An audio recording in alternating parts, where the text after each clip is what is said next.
Geneviève Gagné attendait depuis longtemps ce moment où elle pourrait s'exprimer sur les conséquences de cet accident survenu en juillet 2021. Son fils Adam et son ami, âgé de 15 ans tous les deux, ont été grièvement blessés et ils en portent encore des séquelles aujourd'hui. Il y a du tout réapprendre. Adam est parti comme un bébé qui naît. Il y a des séquelles qui seront quand même permanentes. Ça sera permanent au niveau de sa mémoire courte. Selon ce qu'on peut lire dans l'exposé conjoint des faits, le soir du 18 juillet 2021, Philippe Vossino se trouve dans une fête où il consomme de l'alcool. Ses clés avaient d'ailleurs été cachées par d'autres gens présents à la fête puisque personne ne devait quitter les lieux en conduisant. Philippe Vossino a pris le volant de sa voiture et frappé de plein fouet le scooter sur lequel se trouvaient les deux adolescents. Ils ont été éjectés sous la force de l'impact survenu à 103 km/h. Dans les secondes avant la collision, l'accusé circulait à 119 km/h dans une zone de 50.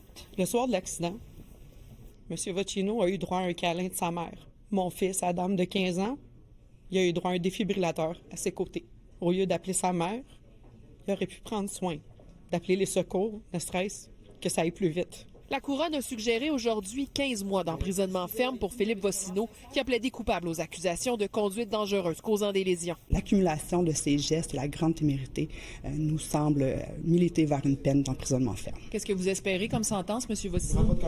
La défense a plutôt demandé 2 ans moins 1 jour à purger dans la collectivité. L'avocat de l'accusé a notamment souligné l'absence d'antécédents judiciaires et les remords de son client qui, en toute fin d'audience, a présenté ses excuses aux victimes et à leurs proches. Je le crois.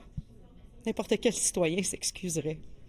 Je le prends, je le mérite, les excuses, totalement. Est-ce que je lui pardonne? Non.